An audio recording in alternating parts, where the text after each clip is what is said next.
जब भी कोई व्यक्ति सफलता को प्राप्त करता है, लोग ये जानने के लिए बेहद उत्सुक होते हैं उसकी सफलता के पीछे किन लोगों का हाथ था।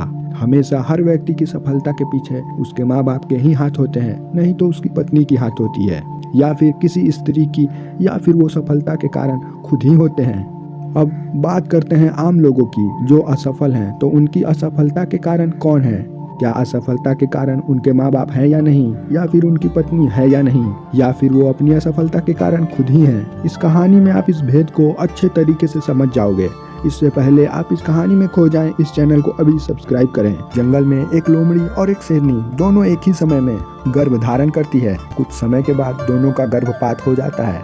शेरनी और लोमड़ी के बच्चे दोनों एक साथ खेला कूदा करते थे, दोनों एक साथ पले बढ़े। शेरनी और लोमड़ी अपने बच्चों को बहुत प्यार करती थी, लेकिन दोनों का प्यार करने का तरीका अलग था। शेरनी अपने बच्चों को हमेशा स्वतंत्र रखती, उसकी ज़्यादा चिंता न करती, लेकिन लोमड़ी अपने बच्चों की हर तरह से चिंता करती, उसका हर ख्याल रखती, उसे छोटी छोटी दिक्कतों से बचाती। कुछ समय के बाद दोनों के बच्चे थोड़े बड़े हो गए। वो दोनों इतने बड़े हो चुके थे कि वो अब जंगल में जाके शिकार कर सकते थे। दोनों के माँओं ने अपने अपने बच्चों को शिकार के लिए जंगल में भेजा। वो दोनों शिकार के लिए घने जंगल में जा चुके थे। लोमड़ी के बच्चे ने शेर के बच्चे से कहा, लगता है हम दोनों को शिकार नहीं मिलेगा, हम दोनों को वापस घर लौट जाना चाहिए। शेर के बच्चे ने कहा, नहीं, मैं घर नहीं लौटूंगा, मेरी माँ को पूरा विश्वास होगा मुझ पे, मेरा बेटा शिकार करके ही आएगा, मैं उसके विश्वास को नहीं तोड़ सकता। तुम्हें जाना है तो जाओ, मैं तो शिकार करके ही लौटूंगा। लोमड़ी के बच्चे ने कहा, जब तुम ही नहीं जाओगे तो मैं अकेले क्यों जाऊँ, मैं भी तुम्हारे साथ शिकार पे जाऊंगा। थोड़ी देर बाद जंगल में एक हाथी आया। लोमड़ी ने देखा, देखो ये कितना विशाल जानवर है, ये तो हम दोनों को अपने पैरों से कुचल देगा। मैं अपनी मौत का कारण खुद नहीं बनना चाहता, मैं इसका शिकार नहीं कर सकता हूँ। तुम्हें अगर वापस नहीं आना है तो मत, मैं तो घर वापस जा रहा हूँ। वह लोमड़ी का बच्चा घबराते घबराते अपनी माँ के पास जाता है। लोमड़ी के बच्चे ने माँ से कहा, माँ, आज मेरा दोस्त मर जाएगा, उसने ये जिद पकड़ी है, वो शिकार करके ही आएगा, उसे ये नहीं पता कि वो हाथी अपने पैरों से कुचल देगा उसे। लोमड़ी की माँ सारी बातों को समझ गई। वह शेरनी के पास जाती है।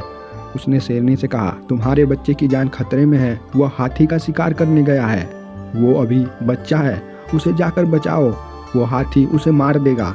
शेरनी ने कहा, अगर वो हाथी मार देगा तो मुझे कोई दिक्कत नहीं होगी, मैं ये संतोष कर लूँगी कि मैंने एक बुज़दिल को जन्म दिया था, और अगर मेरा बच्चा उस हाथी को मार देगा तो मैं उसे तिलक लगा दूँगी।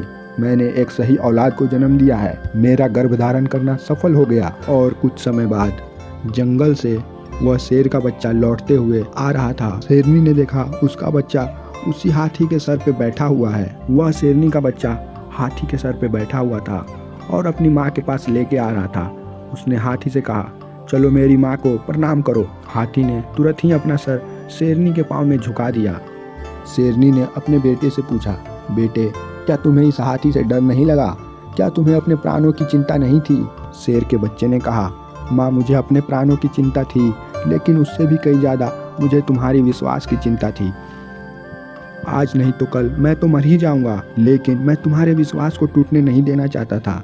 तुम्हें यह पूरा विश्वास था मेरा बेटा शिकार करके जरूर लाएगा, इसीलिए तो तुमने मुझे शिकार के लिए भेजा था ना। मैंने आज ये साबित कर दिया मैं तुम्हारा बेटा हूँ, और इसीलिए मैंने इस शेर को अपने ताकत पे हरा दिया। अब कहानी को यहीं रोकते हैं।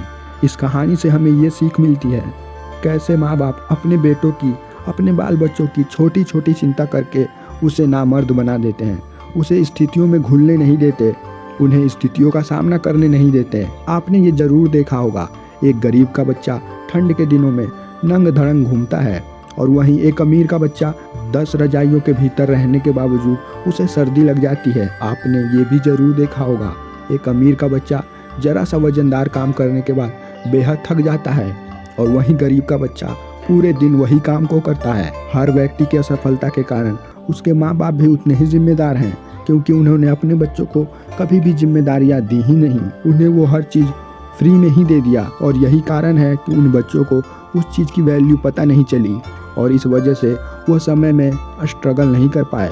दोस्तों, कंफर्ट जोन केवल व्यक्ति को असफलता तक ही लेके जाती है, और परिस्थितियों का सामना करना, मुसीबतों को सामना करना, ये व्यक्ति को मजबूत बनाती है, और वही व्यक्ति सफलता को प्राप्त करता है। आशा करता हूँ आप इस कहानी के भाव को समझ गए होंगे।